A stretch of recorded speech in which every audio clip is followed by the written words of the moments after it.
Halo semua, berikut merupakan video edukasi mengenai gizi pada ibu hamil dan ASI eksklusif.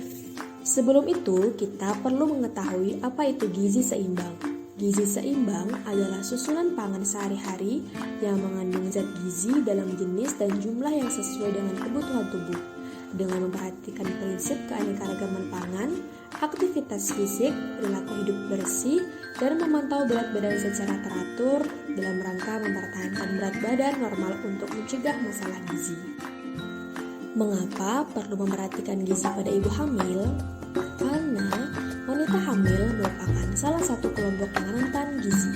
Kelompok rentan gizi adalah suatu kelompok dalam masyarakat yang paling mudah menderita gangguan kesehatan atau rentan karena kekurangan gizi.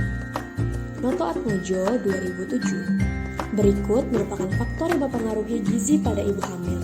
Yang pertama adalah usia, yang kedua adalah berat badan, yang ketiga adalah status kesehatan, yang keempat adalah status ekonomi, yang kelima pengetahuan gizi, dan yang terakhir adalah pantangan makanan. Kebutuhan gizi pada ibu hamil sangat berbeda-beda tergantung pada trimester ibu tersebut. Untuk trimester 1, 0-12 minggu, yaitu terjadinya pertambahan jumlah sel dan pembentukan organ. Proses ini perlu didukung dengan asupan zat gizi terutama protein, asam folat, vitamin B12, zinc, dan yodium. Zat gizi protein berfungsi selama kehamilan sebagai bahan utama pembentuk sel tubuh, terkhususnya pembentukan tambahan cairan darah ibu dan cadangan energi. Zat gizi protein dapat kita temui pada ikan, daging ayam, daging merah, telur, tempe, tahu, dan lain-lain. Selanjutnya ada zat gizi asam folat yang fungsi selama kehamilan diperlukan tubuh untuk produksi, perbaikan, dan fungsi DNA. Yang kedua perlu untuk produksi darah. Yang ketiga membantu fungsi enzim. Zat gizi asam folat bisa kita temui pada sayuran seperti selada, asparagus, brokoli, buah pepaya, buah jeruk, buah alpukat, kacang-kacangan, dan masih banyak lagi.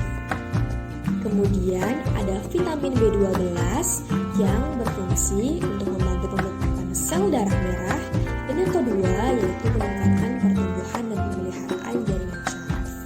Vitamin B12 ini bisa kita temui pada susu, telur, keju, dan masih banyak lagi. Selanjutnya ada zinc. Zinc sangat diperlukan oleh tubuh untuk membantu pembentukan organ kerangka tubuh dan organ sirkulasi. Yang kedua sebagai komponen insulin dan beberapa enzim. Yang ketiga membantu sintesis DNA, RNA, dan protein. Dan yang keempat adalah berperan pada penyembuhan luka. Untuk zat gizi zinc dapat kita temui pada daging, wijen, tiram, susu, jamur, dan masih banyak lagi. Yodium. Zat gizi yodium dibutuhkan oleh tubuh dalam pembentukan hormon pertumbuhan. Untuk yodium tersebut dapat kita temui pada garam beriodium, produk susu, telur, ikan laut, dan sayur-sayuran. 29-40 minggu, janin tumbuh cukup pesat yang mencapai 90% dari seluruh proses tumbuh kembang selama kehamilan. Pada trimester kedua dan 3, zat gizi yang dibutuhkan adalah protein, zat besi, kalsium, magnesium, vitamin B kompleks, serta asam lemak omega 3 dan omega 6.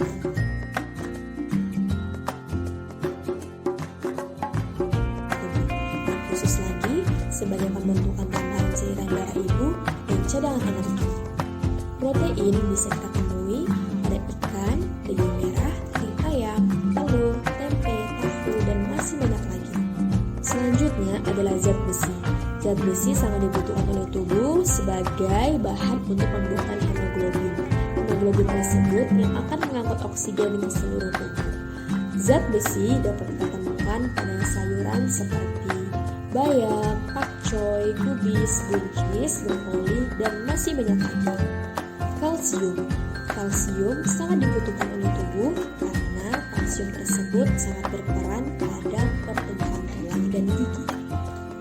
Kalsium dapat ditemui pada brokoli, pakcoy, dan masih banyak lagi yang lain.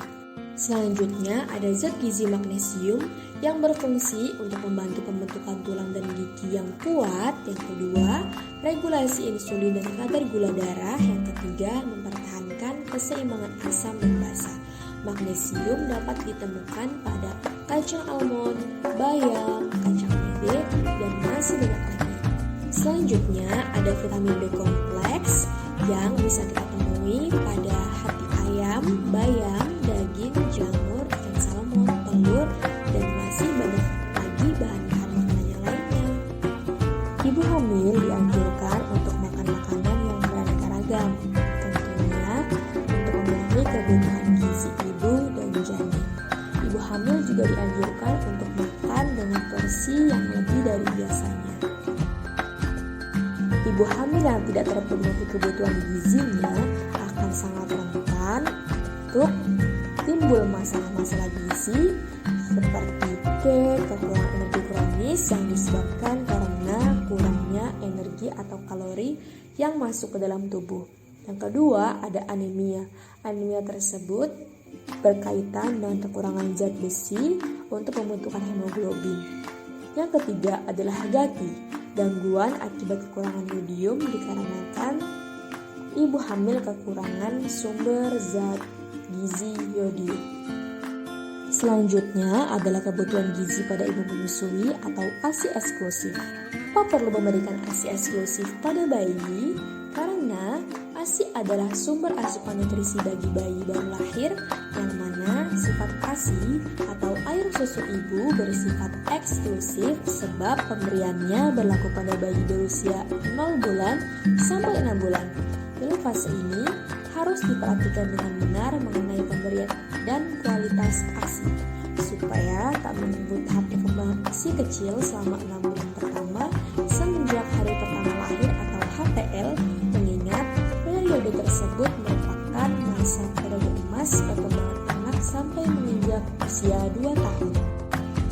Kebaikan ASI eksklusif yang pertama adalah ASI merupakan makanan alamiah yang baik untuk bayi, praktis, ekonomis, mudah dicerna, dan memiliki komposisi zat gizi yang ideal sesuai dengan kebutuhan dan kemampuan pencernaan bayi. Yang kedua, ASI mengandung laktosa yang lebih tinggi dibandingkan dengan susu buatan. Yang ketiga, ASI mengandung zat pelindung atau antibodi yang dapat melindungi bayi selama 5-6 bulan pertama. Yang keempat, ASI tidak mengandung beta-laktoglobulin yang dapat menyebabkan alergi pada bayi. Yang kelima, proses pemberian ASI dapat menjalin hubungan psikologis antara ibu dan bayi. Makanan yang dianjurkan. Yang pertama ada sumber karbohidrat seperti beras jagung, kentang, sagu, dan lain-lain. Yang kedua, sumber protein hewani dan nabati. Contohnya ayam, daging, telur, kacang-kacangan, tempe, tahu, dan lain-lain. Yang ketiga, sumber serat yang dapat kita temui pada sayur-sayuran dan buah-buahan. Yang keempat, konsumsi suplemen, vitamin, dan mineral. Hal yang perlu diperhatikan adalah yang pertama, menjaga kesehatan ibu dengan makan cukup mengikuti pola menu seimbang. Kedua, minum lebih dari 8 gelas sehari, tambahkan 3-4 gelas per hari dari biasanya.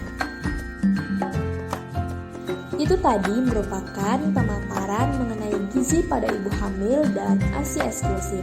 Semoga apa yang disampaikan dapat bermanfaat bagi ibu hamil dan ibu menyusui yang ada di sekitar kita. Terima kasih.